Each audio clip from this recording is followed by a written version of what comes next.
Good morning, Bucknutters. Welcome to the Bucknuts Morning 5 here on Monday, December 26, 2022. I am Dave Biddle, very happy joined by Steve Helwagen.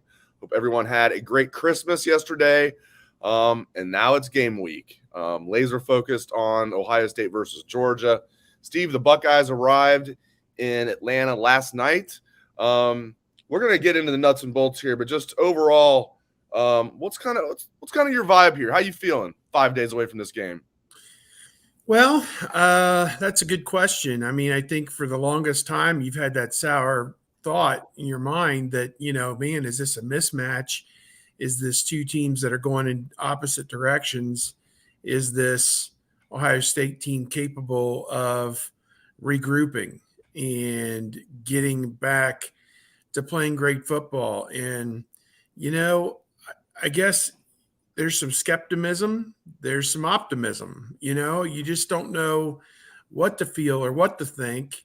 I think I don't know. It's been a very rough month, I think, for anybody following Ohio State football. And I think that on one hand, you need to be thankful that you're in the playoff. On the other hand, you have to be realistic that you're playing an outstanding team with Georgia in their backyard in Atlanta, Georgia. And it's going to be an uphill battle. And was there anything that this team showed you against Michigan, maybe even against Maryland, that makes you believe that they've got a chance to go down there and pull off this upset? They're going to have to play much better football. That's just the fact of the matter.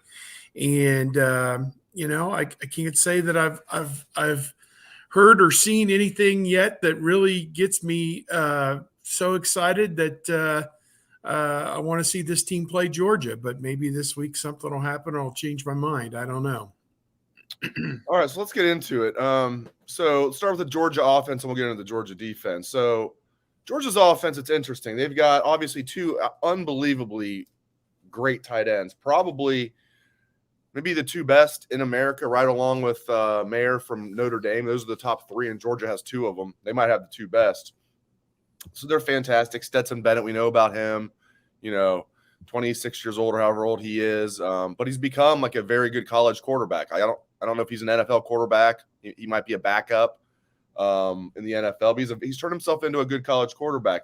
Young offensive line, running back by committee. We got one receiver, but he's banged up. That's pretty good. Other than that, they don't have like dynamite receivers, but those two tight ends are so good. Very balanced, Steve. Georgia, 280 passing yards a game, 280 passing, 200 rushing. So very balanced. What do you see out of this Georgia offense, and where can Ohio State take advantage? Maybe Ohio State's D-line against that young O-line? I don't know. Yeah, I think you make a good point there. I think that Stetson Bennett, first of all, people have always looked down on him as just kind of the caretaker of the offense and whatever, but I think he's much more than that now. He's become more of a playmaker, threw for over 3,400 yards and had 20 touchdown passes against 6 interceptions. And he was also an outstanding runner, ran for 7 touchdowns as well. I saw a play in the Tennessee game where they were at the 13-yard line and he got flushed out of the pocket. And he had the quickness to escape the blitz, got outside, and then made a move on a defensive back and put the ball over the goal line at the pylon to get the touchdown. So to me, Ohio State's got to get there with their 4-man rush, but they've also got to play great contain outside to keep hemmed in the pocket and not let him break contain. We saw when quarterbacks broke contain against Ohio State with Toledo and Michigan in particular, and maybe a little bit with Maryland as well, because Tagovailoa was pretty good on the move too, that the opposing quarterbacks were able to make some plays. So I didn't feel that Ohio State played very well defensively against Maryland. Certainly didn't play well defensively against Michigan, maybe the worst game in Ohio State defense has played in over a decade. I don't know, going back a long time. And so I want to see how they counter that. I like their running backs. Kenny McIntosh, he's a nice player. He's a pass catcher out of the backfield. He's kind of a do-it-all type guy. Dejon Edwards is another one. Those guys, McIntosh 10 touchdowns, Edwards 7.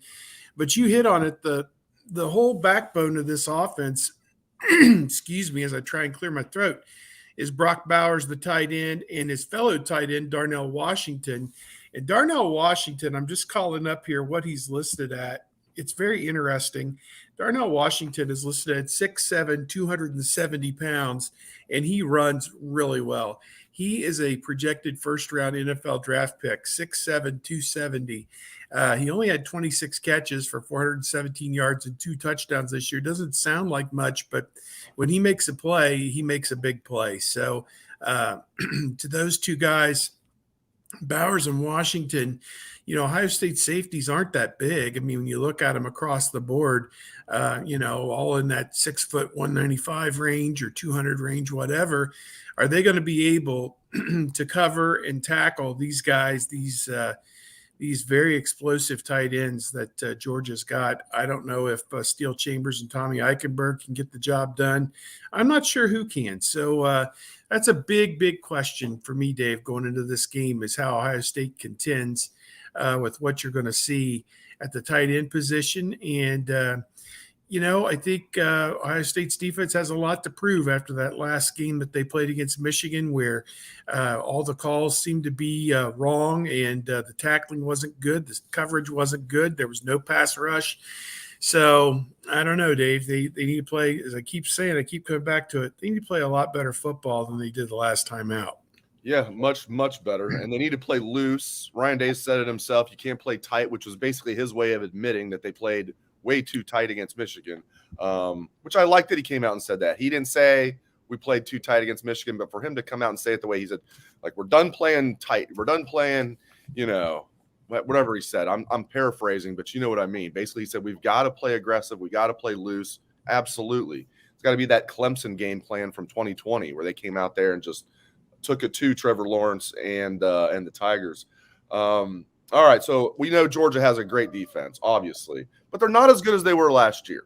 They were markedly better last year, and they're still great this year. Jalen Carter, best D tackle in college football.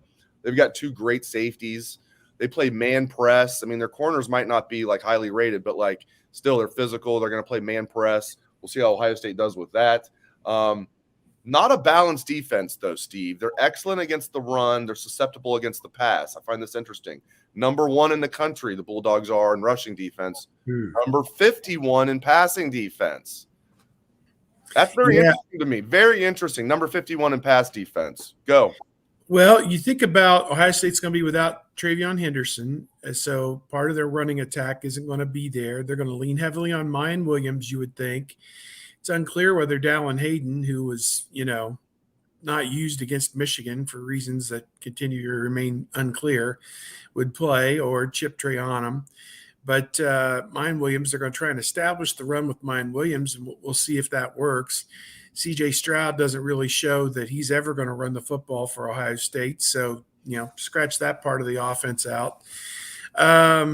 So kind of comes down to whether or not Ohio State can protect C.J. Stroud, which, as I look at the Georgia stats, they don't have anybody for the season who had more than 3 sacks all year.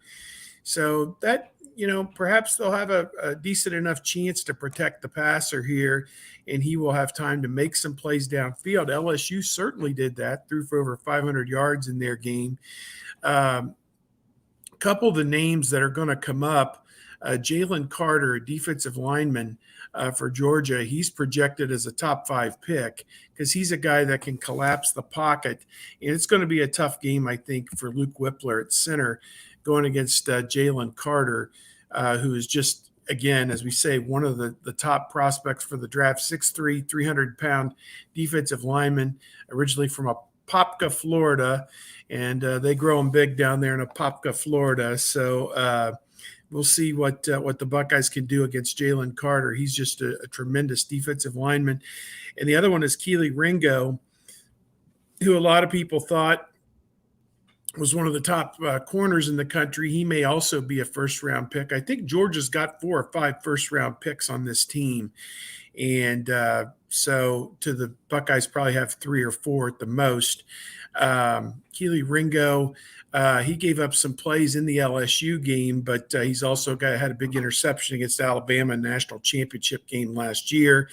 The linebackers are pretty good. Jamon Dumas Johnson and Smale Mondon Jr. Those are 2 names that you're going to hear called a lot, but one name you will not hear is, as I'm looking at it, they have one linebacker, Nolan Smith, who is out for the year, who's not going to play. He's one of their better defensive players, and he's not going to play in this game. He was out for the year. So, again, they gave up 500 yards passing to LSU. Ohio State's probably spent the last month trying to figure out ways to exploit the Georgia pass defense. And yet you kind of in the back of your mind keep saying you got to be able to establish the run at least a little bit, set up second and, mid at the – we're not saying you got to get 8 yards on first down, but, if you're getting stuff for no gain and 1 yard on first down and now it's second and 9 and now they're coming downhill at you, bringing blitzes and different things like that, it's going to make life very uncomfortable probably for C.J. Stroud. So we'll see how the Buckeyes are able to attack it. I think you got to be optimistic about, if LSU could score 30 points against this team, we'll see if Ohio State can get into the 30s. Could end up being a shootout. You never know. Yeah, and this is a Georgia team that's excellent. Give them all the respect. But again, they're not as good as they were last year, in my estimation. And they struggled against Kent State. They struggled against a bad Missouri team. Not that Ohio State didn't have its share of hiccups along the way, including the giant egg they laid against Michigan. I mean, Georgia hasn't lost a game. Ohio State got smoked by their rival. But again, I mean, people are acting like, Steve, like this is like maybe Ohio State has like a 15% chance of winning this game or something. Like they're this huge underdog. I mean, you look at it, first of all, they're a 7-point dog, but you look at the ESPN Football Power Index, they give the Buckeyes a 42% chance of winning this game. The unbiased computers.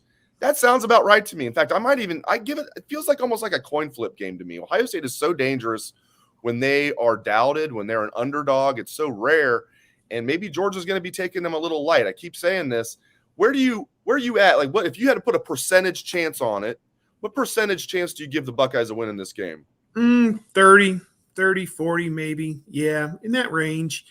We just don't know the mental makeup of this Ohio State team. And what we do know really does kind of concern us. They made mistakes against Michigan that were unforced. Personal foul penalty, pre-snap penalties, different things like that in their own stadium. They did this. Is this a mentally tough, mentally strong team? We don't know that.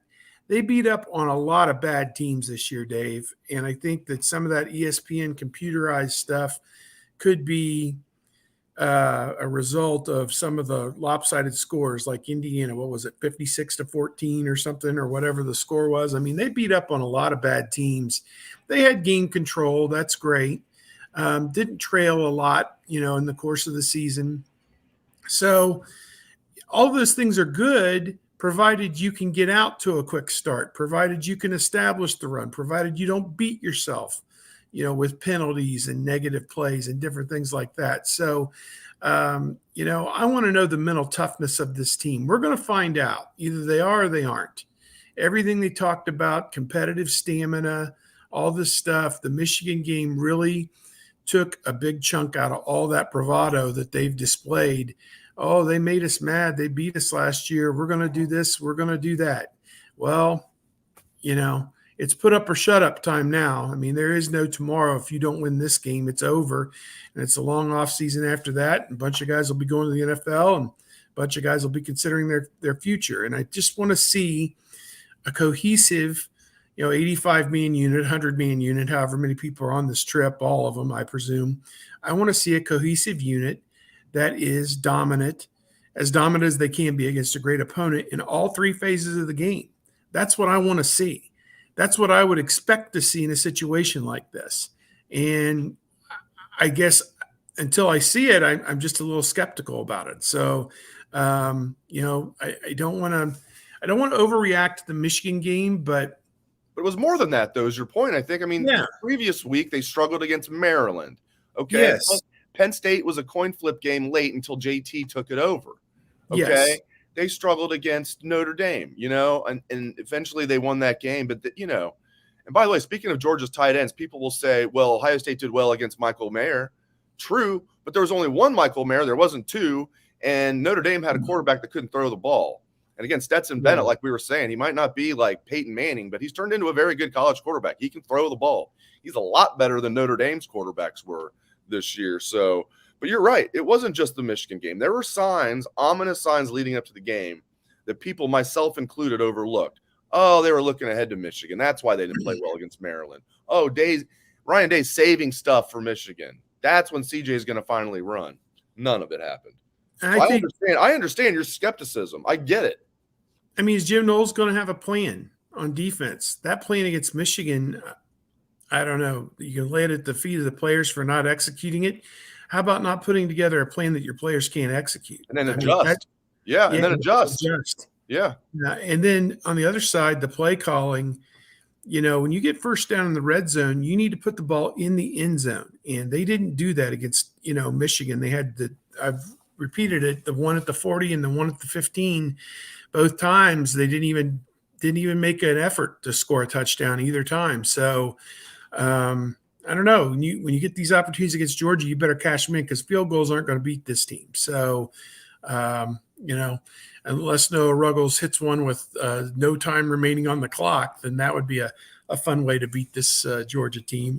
A 1-point win, anything is good enough. So, I was watching the NFL yesterday, and they had that beautiful SoFi Stadium in L.A., and I wanted to be like, oh, are we going to be there? That place is unbelievable. Dave. I tell you what, we're going to be down, and we're going to see a pretty nice one that we've never seen. Mercedes-Benz Stadium in Atlanta I heard is fantastic. I've seen that on TV, but the one in L.A., SoFi looks unbelievable. Like the architecture on that, that might be the nicest football stadium I've ever seen. Yeah, other than Ohio Stadium, of course. All right. So how frustrated is Ryan Day about NIL? I want to ask you about this because you could just read between the lines. I asked him the question, and I respect his answer at the press conference last week. How many guys do you think you lost out on that you would have landed if not for NIL? And you could tell he kind of wanted to answer the question, and you could read between the lines how he felt, I think, Steve. Curious to get your perspective on that. But to his credit, that was not the day, even though I think the question needed to be asked. That was not the day for him to talk about the guys he didn't land. That was time for him to celebrate the guys he did. But, Steve, from what you're hearing, reading between the lines of what he said, how frustrated do you think Ryan Day is about this NIL situation as it pertains to recruiting? I think he's tremendously frustrated. I think we had a note about this, I think, in the boarding house last week, just that Ohio State has got some mechanisms in place that are pretty effective. But the issue is, when you get into the deep end of the talent pool and the price tag goes up and up and up, is Ohio State going to be able to compete? As of right now, they're struggling to compete at that level. So I guess, again, they don't tell us enough about what's really going on so that we could actually form an intelligent thought about this.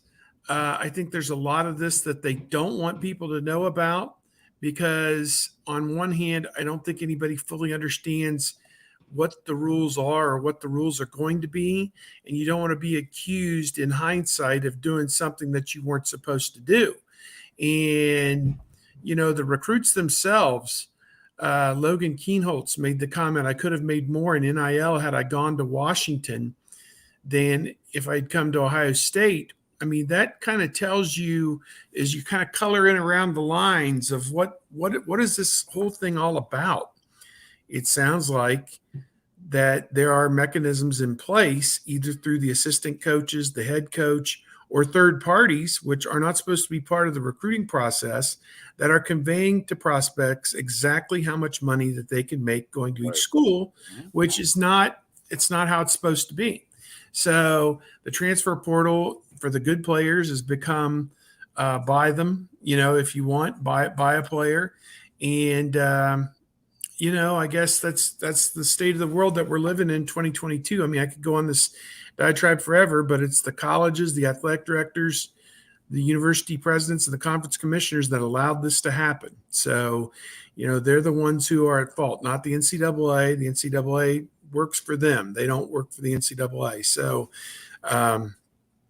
it's a crazy, complicated issue. Competing against Big Ten schools, no problem. You can have anybody you want. Against Michigan, Michigan State, Ohio State's got the resources that they need to get that done. But going against Auburn and Oregon, it seems, got the checkbook out at the 11th hour and bought everybody under the sun. I don't know. It's not happening right now. It's not good. Ohio State's got to, they can't go another cycle and just be like, oh, we're going to play by different rules than, all of the South. And as you mentioned, Oregon and other schools, USC, if the NCAA is not going to do anything, Ohio State needs to play by the same rules that the other schools are playing by. All right. Great stuff out of Steve Helwagen. Appreciate it, Steve. I will see you down in Hotlanta. Thank you to all of the listeners and viewers and commenters. Appreciate you guys very much. Hope everyone had a great Christmas, great holiday. And again, next time we'll see you, we'll be down in Atlanta. Thanks again to Steve. Thanks to all of you. Hope everyone has a great day.